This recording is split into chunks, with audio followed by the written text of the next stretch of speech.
El domingo pasado hablábamos con Oscar Facioli justamente de un balance agronómico, qué había pasado, qué habían pasado el año pasado con respecto a la seca, cómo habían los cultivos recuperados, cómo se venía el girasol, pero queda una parte muy importante que es la parte de políticas económicas. ¿Qué pasa con los números? Porque realmente al bajar los commodities a nivel internacional, que no es problema de Argentina, pero sí nos afecta, han hecho que los números sean muy finos hoy para la cosecha gruesa. Entonces, hablábamos con él, entonces, cuáles serían las soluciones o qué se le está pidiendo al gobierno nacional justamente por esta baja de los commodities a nivel internacional. Tenemos que hablar, en primer lugar, de los precios agrícolas, de los precios de los granos, fundamentalmente.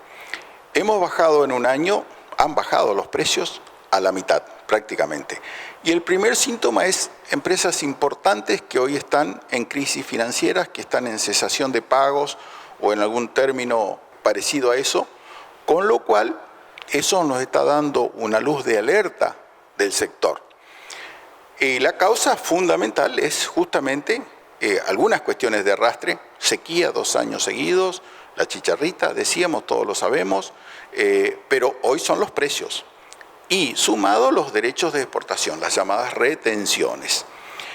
¿Qué es lo que ha hecho el gobierno? El gobierno ha eliminado el impuesto país. El impuesto país era un impuesto a las importaciones, pero no se le ha aportado nada, no se le ha quitado nada para el sector de granos. Y el sector que importa, que es necesario que importemos y es positivo, que se bajen los impuestos, no cabe ninguna duda. Hoy disponemos de repuestos, disponemos de elementos para trabajar en todos los sectores de nuestra economía, pero es el sector que importa, es el que consume los dólares que se producen. Y los dólares que se producen en la Argentina vienen de los granos, de la carne, de la leche, de los lácteos. Y ese sector, a excepción de la leche, que se ha quitado algo de las retenciones, en los granos no se ha quitado nada. Y hoy los márgenes son negativos en todo el país, en todos los órdenes. Sobre todo teniendo en cuenta que en nuestro país el 70% de la tierra es arrendada. Entonces los que las trabajan, los que arriesgan, los que siembran los campos, están en márgenes negativos. Y hoy se está sembrando la soja, o la soja se terminó de sembrar según las regiones, solo con la expectativa de que en algún momento cambien los precios, porque si no se ha sembrado para perder plata. Por supuesto, quien no está en el sector dice, ¿y por qué no dejan? Porque después si dejas es difícil, o por no decir imposible, reiniciar una empresa agropecuaria. La empresa agropecuaria es un ciclo biológico que no se puede cambiar todos los días. Tiene que mantenerse digamos, el sistema de rotación de cultivos, el sistema de control de malezas, el sistema de fertilización. No es algo que se puede entrar y salir. ¿Cuánto tendríamos que bajar las retenciones como para decir podemos seguir en este camino?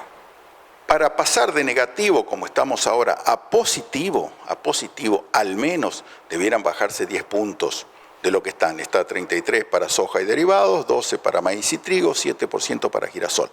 O sea, eliminar girasol y bajar los otros en 10 puntos. Ese sería algo razonable para empezar a ver un poquito de luz en cuanto a los márgenes. ¿Cuánto significa eso para el gobierno hoy? Comparándolo justamente con lo que el otro día le dio para autopartes.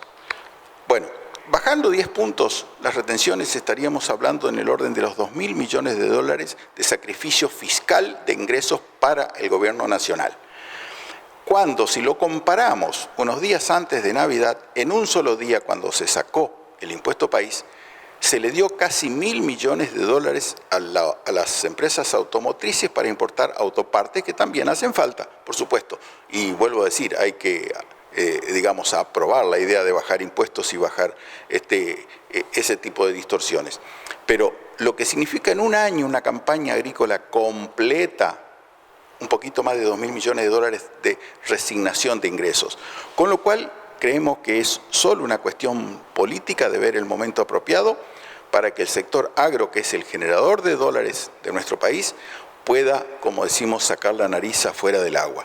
No es una cosa extravagante.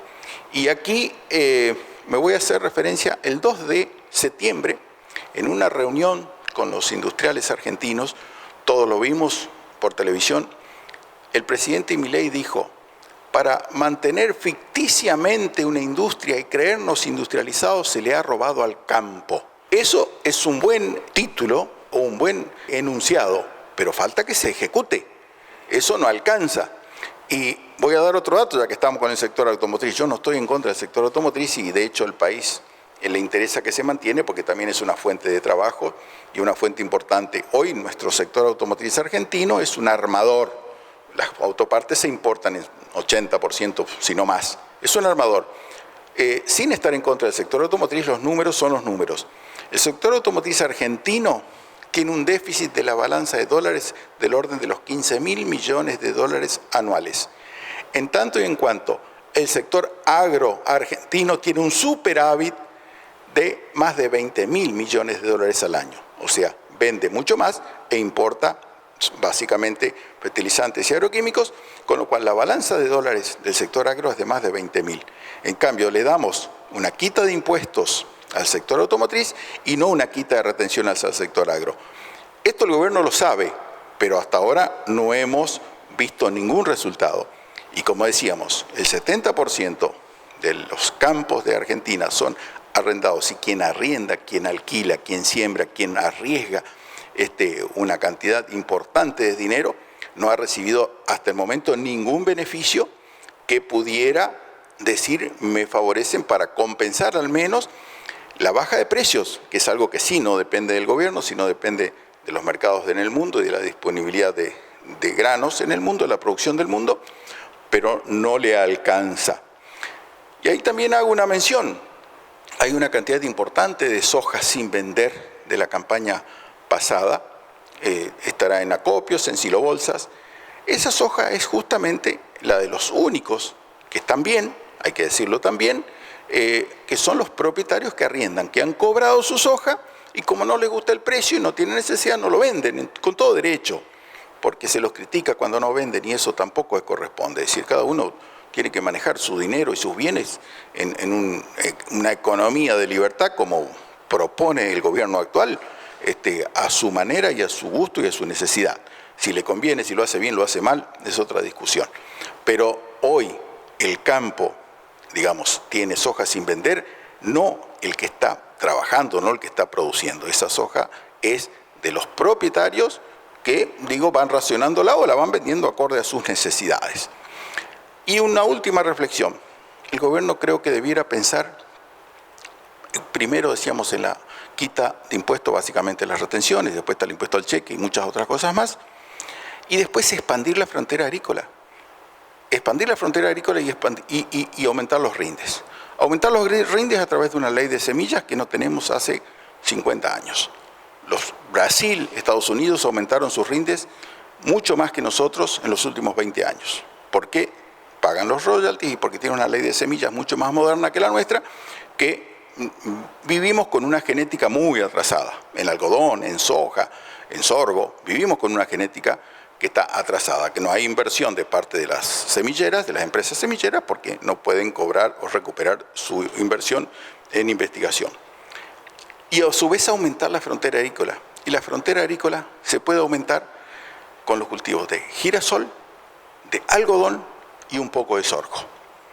El ejemplo más cercano que tenemos en el norte de Santa Fe son los bajos submeridionales, donde hay una cantidad impresionante de hectáreas de algodón que se pueden hacer, donde otro cultivo es poco viable o poco posible de realizarse con éxito.